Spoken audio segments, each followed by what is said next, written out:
I'm so excited that today we get to read one of my favorite books of all time. It's called Chrysanthemum.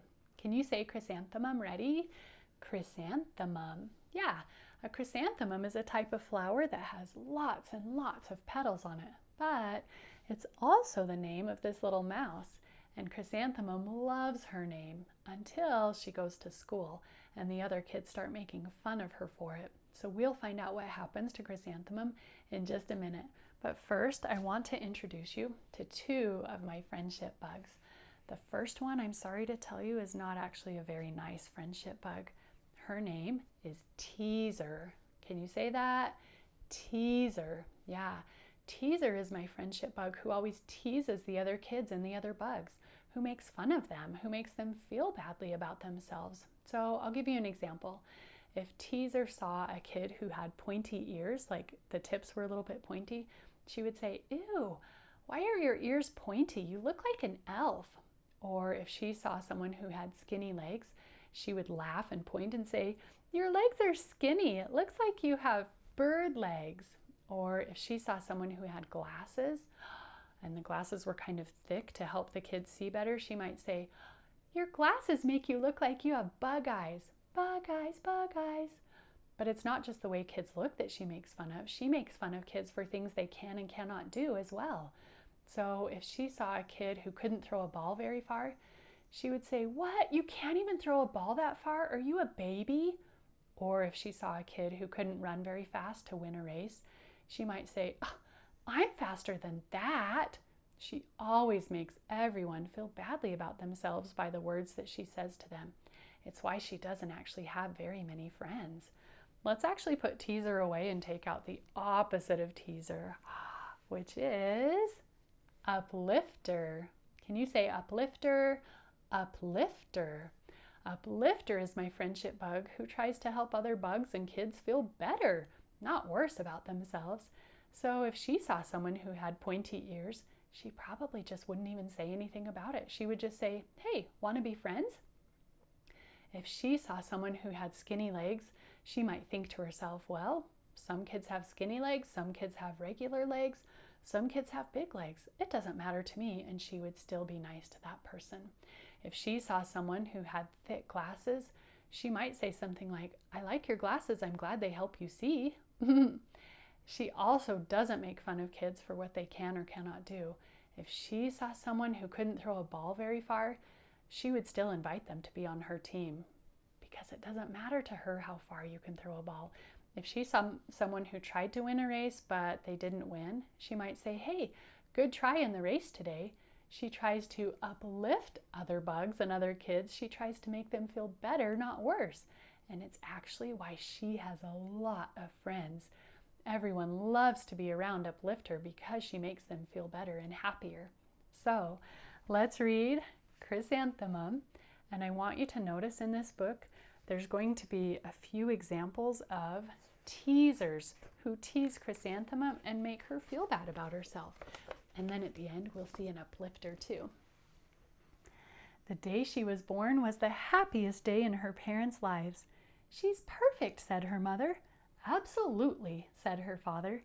And she was. She was absolutely perfect.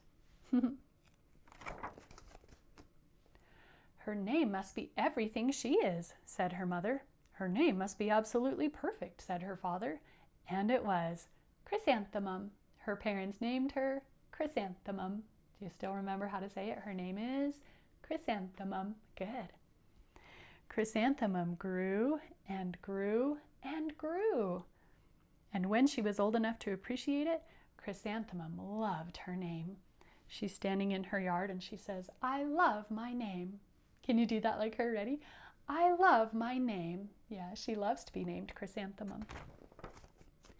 She loved the way it sounded when her mother woke her up. She loved the way it sounded when her father called her for dinner. And she loved the way it sounded when she whispered it to herself in the bathroom mirror. Chrysanthemum, chrysanthemum, chrysanthemum. Can you do that like her? Ready? Chrysanthemum, chrysanthemum, chrysanthemum. Good. Chrysanthemum loved the way her name looked when it was written with ink on an envelope. So she got a letter and it says Chrysanthemum on it. She loved the way it looked when it was written with icing on her birthday cake. And she loved the way it looked when she wrote it herself with her fat orange crayon. She wrote chrysanthemum all over her paper. Chrysanthemum, chrysanthemum, chrysanthemum. Chrysanthemum thought her name was absolutely perfect. And then she started school. On the first day, Chrysanthemum wore her sunniest dress and her brightest smile. She ran all the way. Hooray, said Chrysanthemum. School! I wonder, could you say it like her, like you're so excited, and say, hooray, school? Ready? Hooray, school! Good. But when Mrs. Chud took roll call, that means when the teacher called the name of all the kids in the class, everyone giggled upon hearing Chrysanthemum's name, because listen how short all of these names are except for hers.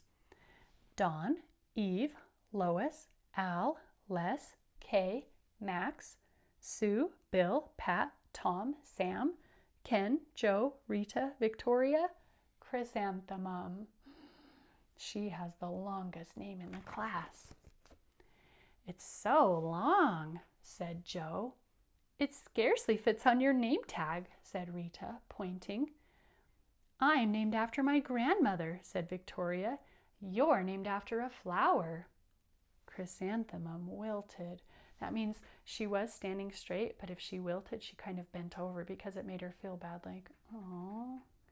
So I'll read that part again. Can you sit up super straight? And when I say chrysanthemum wilted, can you kind of bend down like you feel bad? Okay, sitting up straight.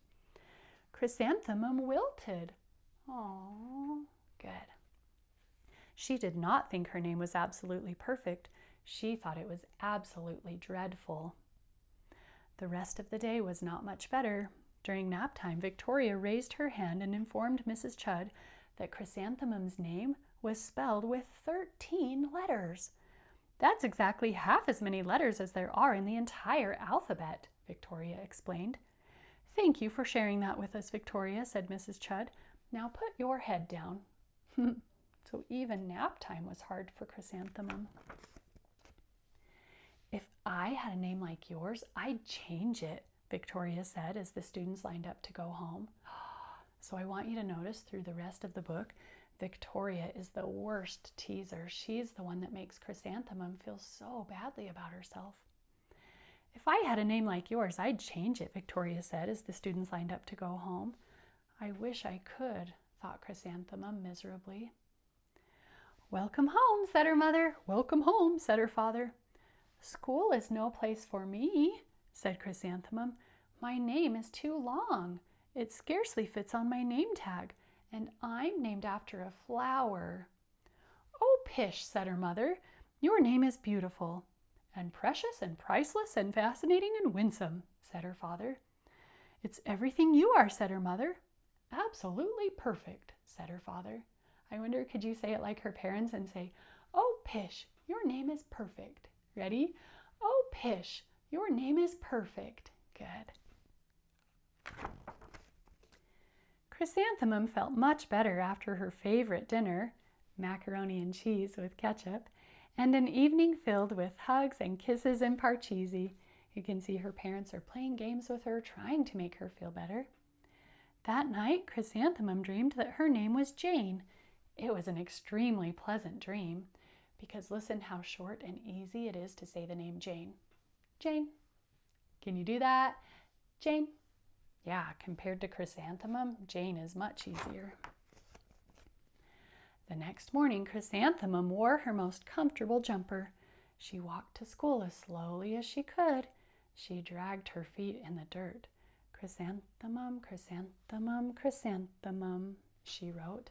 You can tell she's trying not to get to school very quickly because she's afraid the other kids will tease her again.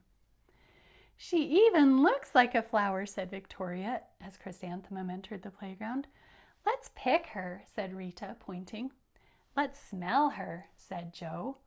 Chrysanthemum wilted. Okay, we sit up straight and do that part. I'll read it again. Chrysanthemum wilted. Good. She did not think her name was absolutely perfect. She thought it was absolutely dreadful. The rest of the day was not much better. During nap time, Victoria raised her hand and said, a chrysanthemum is a flower. It lives in a garden with worms and other dirty things. Thank you for sharing that with us, Victoria, said Mrs. Chud. Now put your head down. Can you say it like Mrs. Chud did to Victoria? Now put your head down. Ready? Now put your head down. Good. I just cannot believe your name, Victoria said as the students lined up to go home. Neither can I, thought Chrysanthemum miserably. Welcome home, said her mother. Welcome home, said her father. School is no place for me, said Chrysanthemum. They said I even look like a flower. They pretended to pick me and smell me. Oh, pish, said her mother. They're just jealous. And envious and begrudging and discontented and jaundiced, said her father. That means they just wish they had a name like yours. Who wouldn't be jealous of a name like yours, said her mother. After all, it's absolutely perfect, said her father. Chrysanthemum felt a trifle better after her favorite dessert, chocolate cake with buttercream frosting, and another evening filled with hugs and kisses and parcheesi. Another night where her parents are trying to cheer her up. That night, Chrysanthemum dreamed that she really was a chrysanthemum. She sprouted leaves and petals. Victoria picked her and plucked the leaves and petals one by one until there was nothing left but a scrawny stem. It was the worst nightmare of Chrysanthemum's life. Chrysanthemum wore her outfit with 7 pockets the next morning. She loaded the pockets with her most prized possessions and her good luck charms. Chrysanthemum took the longest route possible to school. She stopped and stared at each and every flower. Chrysanthemum, chrysanthemum, chrysanthemum, the flowers seemed to say. Do you think Chrysanthemum will have a better day today? Show me yes, you think she will have a better day, or no, the kids are still going to tease her. It's still going to be a bad day. Show me what you think. Okay, some kids say, yeah, she's still going to get teased and have a bad day. Other kids say, no, maybe something will happen and make it better. Let's find out. That morning, the students were introduced to Mrs. Twinkle, the music teacher. Her voice was like something out of a dream, as was everything else about her. The students were speechless. That means they think she's so great that they can't even say anything. They're just looking at her like, can you do that? Ready? Good.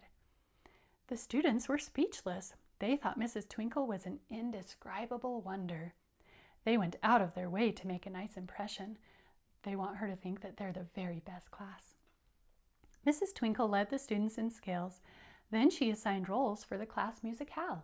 That means they get to put on a play and everybody's going to have a part in the play. Victoria was chosen as the dainty fairy queen. Rita was chosen as the spiffy butterfly princess. Jo was chosen as the all-important pixie messenger. And Chrysanthemum was chosen as a daisy, which is another type of flower. Chrysanthemum's a daisy, chrysanthemum's a daisy, Jo, Rita, and Victoria chanted, thinking it was wildly funny. Can you say it like them? Chrysanthemum's a daisy. Ready? Chrysanthemum's a daisy, chrysanthemum's a daisy. Good. Chrysanthemum wilted. She did not think her name was absolutely perfect. She thought it was absolutely dreadful. What's so humorous? Asked Mrs. Twinkle. Chrysanthemum, was the answer. Her name is so long, said Jo. It scarcely fits on her name tag, said Rita, pointing. I'm named after my grandmother, said Victoria. She's named after a flower. Oh dear, so now they're even teasing her in front of Mrs. Twinkle. My name is long, said Mrs. Twinkle. It is, said Jo. My name would scarcely fit on a name tag, said Mrs. Twinkle. It would, said Rita, pointing. And, said Mrs. Twinkle, I'm named after a flower too. You are? Said Victoria. Can you say it like her, like you're so surprised, and say you are? Ready? You are? Good. Yes, said Mrs. Twinkle. My name is Delphinium. Can you say Delphinium? Ready? Delphinium. Good. Delphinium Twinkle. And if my baby is a girl, I'm considering Chrysanthemum as a name. I think it's absolutely perfect. So do you notice what Mrs. Twinkle just did? She just acted like uplifter because she's trying to make Chrysanthemum feel better about her name, not worse. She's saying, actually, my name is long too. I'm named after a flower too. And I might even name my baby girl Chrysanthemum. Chrysanthemum could scarcely believe her ears. She blushed, she beamed, she bloomed. Chrysanthemum, chrysanthemum, chrysanthemum. I wonder, can you do it like her and get more excited each time you say it? Ready? Chrysanthemum, chrysanthemum, chrysanthemum. Good. Joe, Rita, and Victoria looked at Chrysanthemum longingly. That means they're looking at her like they wish they had a name like hers, like, "Aww." Can you do that? Ready? "Aww." Good. "Call me Marigold," said Joe. "I'm Carnation," said Rita, pointing. "My name is Lily of the Valley," said Victoria, which is funny because those are all flower names now. Chrysanthemum did not think her name was absolutely perfect. She knew it. And I love that she's skipping home like, "Hooray, today was a good day." Overall, the class musicale was a huge success. That means everybody liked the play. Chrysanthemum was absolutely perfect as a daisy. Victoria made the only mistake. She completely forgot her lines as the dainty fairy queen. Chrysanthemum thought it was wildly funny, and she giggled throughout the entire dance of the flowers. Eventually, Mrs. Twinkle gave birth to a healthy baby girl, and of course she named her Chrysanthemum. And look at this little baby. She's so cute. And her name is Chrysanthemum. I love that story. I love that Mrs. Twinkle acts like uplifter and not like a teaser. She tries to make Chrysanthemum and everyone else feel better, not worse. It's why all the students love her. It's why she has so many friends. I think everybody should probably try to be like an uplifter, not a teaser. Thumbs up if you think you can do that. Show me. A lot of kids. Wow. Okay, that's great. Thanks for listening. Have a good day. Bye. Bye.